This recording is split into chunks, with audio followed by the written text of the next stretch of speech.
Pero ya es viernes y tenemos en la línea y en conexión directa a nuestro historiador estrella, nuestro amigo Joaquín Robles Linares, que nos viene a rescatar una historia dramática, un hecho pues negro en la historia de Sonora, que es la masacre en San Pedro de la Cueva, pues que la provocó, bueno, la hizo, la impulsó el Centauro del Norte, el que a hoy le dedicaron el año.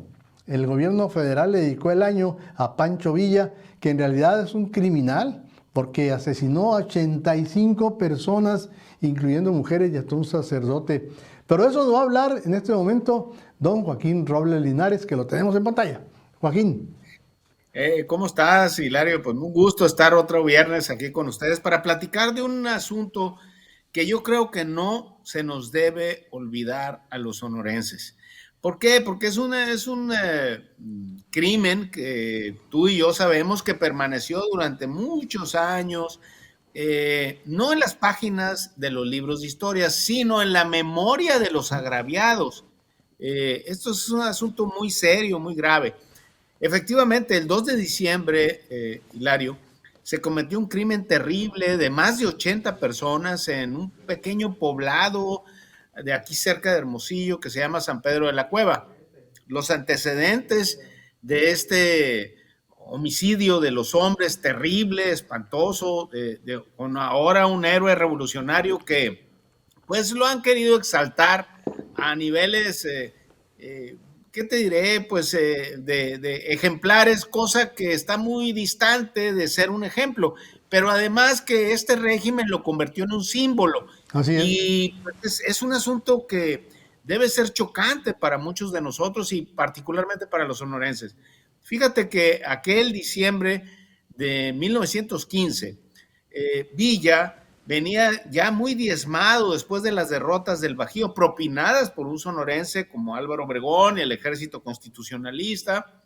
En fin, venía, quiso atacar, bueno, más bien atacó algunas poblaciones, entre ellas Agua Prieta, es rechazado, después, lastimado su orgullo, intenta, Cananea no puede, se regresa, y total, viene Hermosillo, es rechazado por el general Manuel M. Diegues aquí en la batalla del Alamito, aquí cerca, se combatió hasta los cerros del Mariachi, en fin, y fue rechazado, fue diezmado, fue lastimado su orgullo, y así se va un tiempo y entonces se basa su refugio en la Sierra de Chihuahua, y al llegar a San Pedro de la Cueva, hay muchas interpretaciones que venían mal, que fue ultimado un pariente de él, que el pueblo estaba en defensa o en alerta precisamente porque con el pretexto de los revolucionarios asaltaban y mataban a la gente. Bueno, el caso es que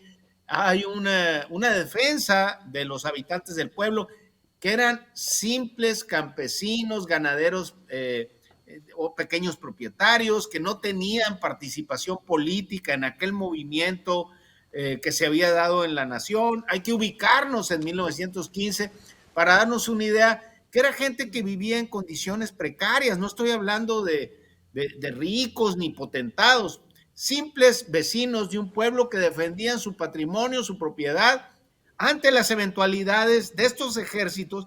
Si ahorita tú referías un retén, que no sabes si es de la policía o si es de los mañosos, bueno, imagínate en 1915, con el pretexto de la revolución, lo que no se hacía, ¿no? Entonces estos pueblos tenían defensas de los mismos poblados y así al ver acercarse una pequeña partida de hombres se defienden y cae muerto unas personas cercanas a Villa. Esto enciende a Villa. Obviamente hay que entender y hay que tener un contexto de la situación. No nomás lo enciende eso, lo frustra las derrotas que había Claro, sufrido. ya venía pues, con el Ya cuchillo venía clavado. herido, con la espina clavada, había sido prácticamente humillado militarmente, su estrella estaba en decadencia, los Estados Unidos lo habían ninguneado, en fin. Y así Pues mira, como son las cosas, Hilario, y es lo grave de esto, y por eso hay que alertar y por eso hay que insistir en esto. Pues pagó la cuenta en los más inocentes. Claro. Llega, llega a San Pedro de la Cueva y entonces, furioso, ordena asesinar a todo el pueblo y a quemarlo. Ahí se enfrenta con un subalterno de él, de apellido Bracamonte, originario de Sonora, y a fin de cuentas, después del zipizape, asesina a, bueno, en este caso estás poniendo al sacerdote, el sacerdote sale en defensa del pueblo y va varias veces a dialogar con el general, y en este diálogo áspero y complicado y muy difícil, Villa lo asesina, y no nomás lo asesina, le hace pasar la tropa en sus caballos por los restos de aquel pobre hombre, ¿no? Así asesina a más de 80 habitantes del pueblo, entre ellos hombres y muchachos muy jóvenes, los va acomodando de 5 en 5 hasta matar a todos. Quiero hacer un énfasis en algo que yo creo que tenemos que corregir de lo que se denomina la historiografía nacional. En México durante muchos años, hasta la actualidad, se ha disculpado estas actitudes del ejército de Villa y particularmente de Villa. Grandes historiadores como Isaac Katz, la mejor biografía de Villa, es una biografía hecha por este gran historiador de una universidad norteamericana, y cuando uno lee este pasaje oculto entre distintos párrafos ahí o vestido con ciertas florituras literarias, se da uno cuenta, ya con los años, pues que trata de disculparlo porque dice que al día siguiente llegó llorando con el presidente municipal del pueblo vecino. Bueno, quizá esa actitud pues la tenga cualquier homicida, ¿verdad? No, no, pero la realidad... Además era un tipo bipolar, acuérdense, Villa era un tipo esquizofrénico bipolar. Así es. Entonces, o sea, igual estaba de un humor que cambiaba inmediatamente de otro. Así es, bueno, llegó llorando y que además estaba muy arrepentido de lo que había hecho. Bueno, imagínate lo que pensaría ahorita los descendientes de esos 83 u 85, porque las cifras a veces varían, pero en fin, son más de 80 inocentes que los asesinó. Pero quiero traer a colación otro evento que tampoco ha sido divulgado y está también como un hecho que se dio al año siguiente, en diciembre, el 12 de diciembre de 1916. Villa está en Chihuahua y en la estación de Camargo, en Chihuahua, una mujer se le aparece y le empieza a suplicar por la vida de su marido. En ese momento, Villa escucha a la mujer reclamándole y pregunta qué había pasado. La persona esta trabajaba de telegrafista o tenía una posición ahí en la estación de ferrocarril. Y entonces le informan a Villa que lo habían fusilado. Al momento de decirle esto a la señora se transformó, Hilario. Y entonces empezó a reclamarle a Villa con una virilidad y con una fuerza y con una intensidad y un coraje que no lo tenía absolutamente nadie de los que se enfrentaba a Villa. Y le empezó a decir que era un asesino y que había matado a un hombre inocente sin pruebas y nada más por la pura sed de venganza. En ese momento Villa saca una pistola calibre 44, que era que él portaba, y le da un balazo en la frente a la señora. Sí, en presencia de más de 90 mujeres que estaban ahí. En ese momento, los subalternos de Villa le dicen, oiga, es que pues, estas mujeres que están ahí viéndolo, bueno, pues nos va a provocar problemas. Bueno, para cortarte la tragedia y hacerte pues menos penoso esto, Villa asesina a las 90 mujeres. Híjole, para que no tener testigos. Exactamente. Las crónicas son espantosas, terribles. Además, las asesina con sus hijos. Hay escenas que describe el escritor que vio esto, cómo están los niños ya huérfanos, a un lado de los cadáveres de su madre. Esto, mira, yo, más allá de ¿qué te diré? Las simpatías políticas y todo, creo que en México hemos romantizado y hemos dejado pasar en la historia personajes que no han sido discutidos ni dimensionados como lo que son en realidad. Ahora te voy a decir una cosa, lo que pasa es que la historia aquí en México la construimos a conveniencia. Totalmente. Oye, ¿tú Así crees? Imagínate que al que mandó ordenar la matanza de Ayotzinapa le pongas en letras de oro en el Congreso. ¿Qué iba a pensar la gente de Ayotzinapa? ¿Qué iba a pensar mucha gente del país? A ver, que dijeras, este año lo vamos a declarar a fulano de tal, que fue el que mandó matar a la gente de Ayotzinapa. ¿Qué se iba a pensar?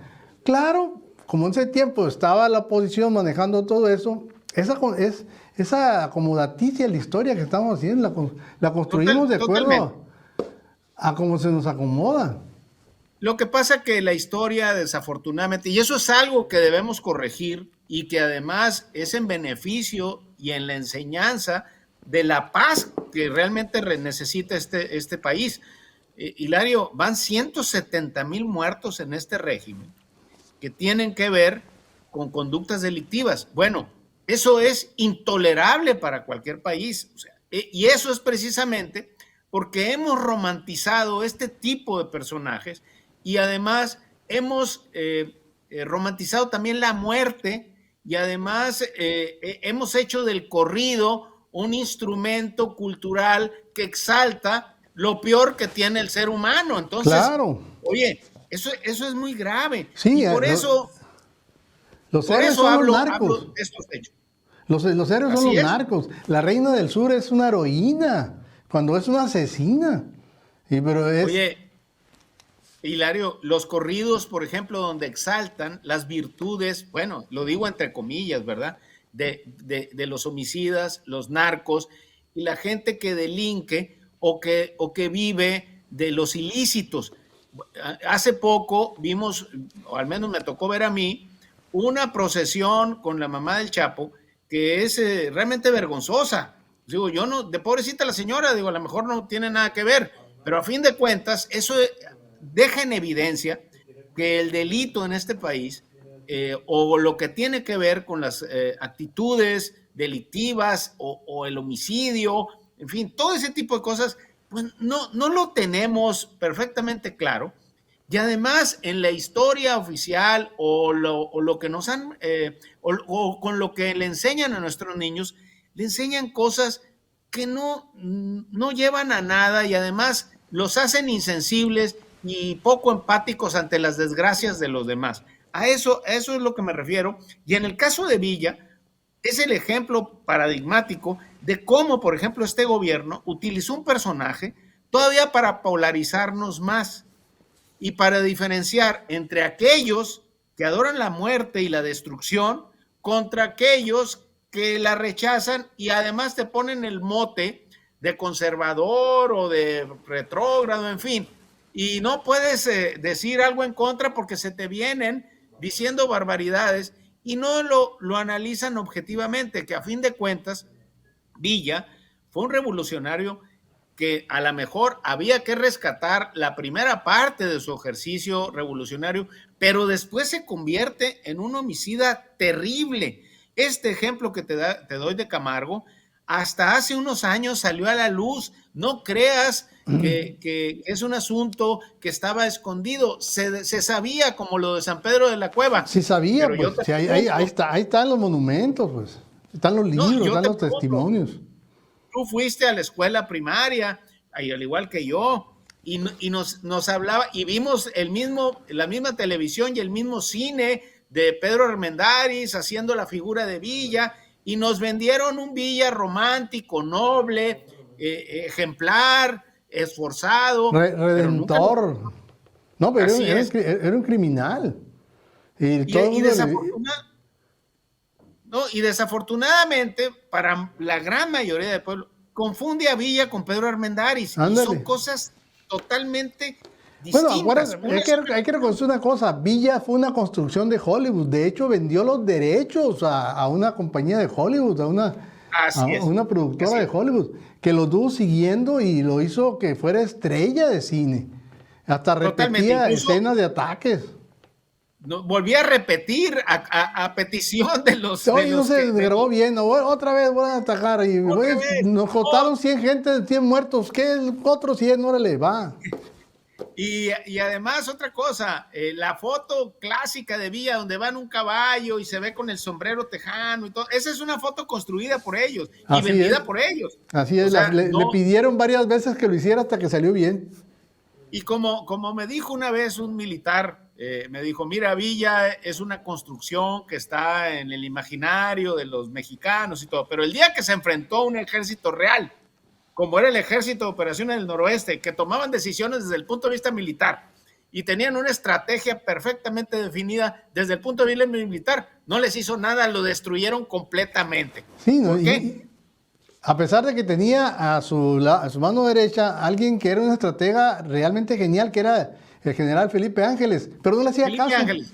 No le hacía No, caso. pero además Felipe Ángeles, realmente el único hecho que se le reconoce y que tuvo gran participación fue la batalla de Zacatecas, donde fue muy importante, fue su triunfo. Después realmente se fue extinguiendo. Y mira, y la adoración o la admiración a Felipe Ángeles es que se declaró marxista. Digo, hay que decirlo, Sí, la sí, realidad que es por esa. eso, pues quiso O sea, acomodarse a la época, pues. se declaró marxista, socialista, simpatizante. Entonces, en la izquierda mexicana, que goza de muy buena prensa, hay que reconocerlo, y que además ha tenido durante muchos años, ya en este régimen prácticamente quedaron en evidencia, durante muchos años gozó de muy buenas plumas, y entonces crearon la imagen del general preparado, noble, sacrificado, en fin, que tiene muchos méritos y tiene también cosas muy interesantes, pero simple y sencillamente, yo nomás te digo algo, los revolucionarios sonorenses cuando se juntaron aquí, estoy hablando de 1913, que Hermosillo se convirtió en la capital de la revolución, donde estaban todos con Carranza, los mismos revolucionarios que se habían enfrentado a los ejércitos y al ejército, le tenían una gran desconfianza. Y tan es así que te voy a dar un detalle que mucha gente no sabe. Carranza había nombrado secretario de guerra a Ángeles, aquí en Hermosillo. Fue tal la inconformidad de los revolucionarios, entre ellos los sonorenses y los otros que habían cometido, como Pablo González y todo, que no le tenían ninguna confianza ni había tenido participación en la derrota o en los conflictos con Huerta, que curiosamente, políticamente, Carranza lo degrada. Y entonces le dice, mira, no te puedo hacer secretario, te había hecho, pero te voy a hacer subsecretario. Y Ángeles se ofende y se va. Bueno, tan es así. ¿Por qué le tenían esa desconfianza? Es lo que nadie explica. O sea, y a final de cuentas se va con Villa y bueno, al Ya final aparece termina. todo Así fusilado. es. Pero bueno, creo que no hay que olvidar diciembre de 1915, es una fecha, un agravio terrible para los sonorenses, y diciembre de 1916 con el asesinato de estas mujeres. Y me quedo corto en otros asesinatos que cometió. Muy bien, muy interesante, como siempre, Joaquín. Le estaremos pendientes para el año que entra. Ya me adelantaste quién va a ser, lo platicamos más adelante. Sí, va a ser Felipe Carrillo Puerto. Porque ya se nos acabó el tiempo. Gracias, como Así es. siempre. No hablamos de él. Oh, gracias a ustedes. Muchas gracias por recibirnos.